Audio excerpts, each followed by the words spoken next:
Whether it's high art or beautiful trash, the AV Club explores the best of film, TV, music, books, and games. Inventory is our obsessively specific pop culture list.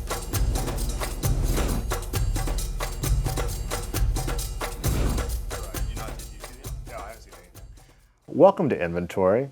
Today we're going to talk about great films that are too painful to watch twice, at least in theory. Most people's experience when they watch a great movie is you want to watch it again, maybe right away. But there's another class of great films that fill you with dread at the thought of seeing them again. The first film I want to talk about today is Wes Craven's directorial debut from 1972, a film called The Last House on the Left. The story is about these two teenage girls. I feel like a woman for the first time in my life. That go to the city to go to a rock concert. And they hook up with these hippies who are very much kind of hippies in the Manson family mold. Gotcha. Oh shit. You guys let us the hell out of here. I'm gonna start screaming. They're then kidnapped and raped and killed. And then there's kind of a revenge element where the hippies then go to the one girl's parents' house. By coincidence, Guess who lives here? I wonder what the odds are on that. they end up spending the night and the tables get turned. It's kind of every conservative parent's worst nightmare, which I think is part of what makes it interesting. She's dead. Well, it's also really raw. I think to a certain extent, Craven at that point didn't know what he was doing. Right. He was also inspired by images that were coming back at the time from Vietnam. And so the film has this quality of being like a home movie. Right. And there's this element of just super realism that makes it more disturbing than something that would be more stylized. Right. So Scott, you've got a different sort of great film that's too painful to watch twice, right? I do have a film that is really great and really, really painful, and it's Gaspar Noé's Irreversible.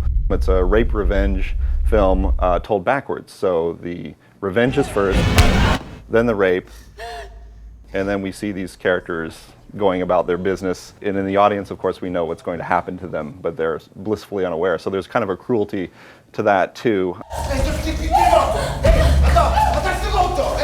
What makes it great for you? There's more to it than just the rape and the revenge. I think it's a movie about time. It's about the more you go through life, the more you accumulate experiences and hurt that can't be reversed.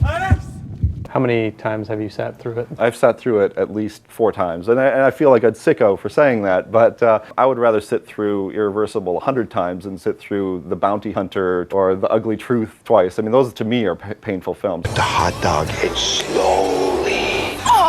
Whoa! Josh, you have a provocateur of your own? I think we could probably all agree that the undisputed king of painful great films is Austria's Michael Haneke, who kind of broke into America with The Piano Teacher and later Caché. His first movie, though, was 1989's The Seventh Continent. When I encourage people to see it, I find myself trying to explain a plot that sounds horrific and unwatchable and would never make anyone want to see a movie like this. Half the movie is about a suburban family's kind of boring existence. And then half the movie is them slowly destroying everything they own and then committing suicide. The Seventh Continent is a reference to Australia, which is where they tell people they're going. Wir wandern aus. Nach Australien. But you realize pretty quickly that that's not true.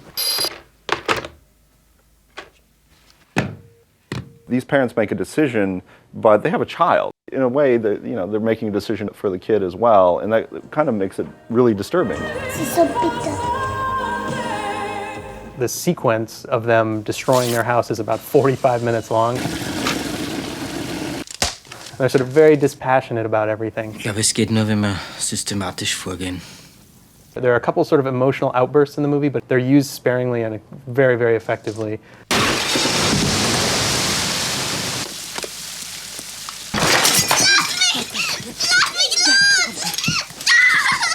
Would you recommend watching them twice? I mean, not to go against the title of this inventory, but I think honestly, going into Seventh Continent, if you know that there's not going to be a happy ending, you can enjoy it more.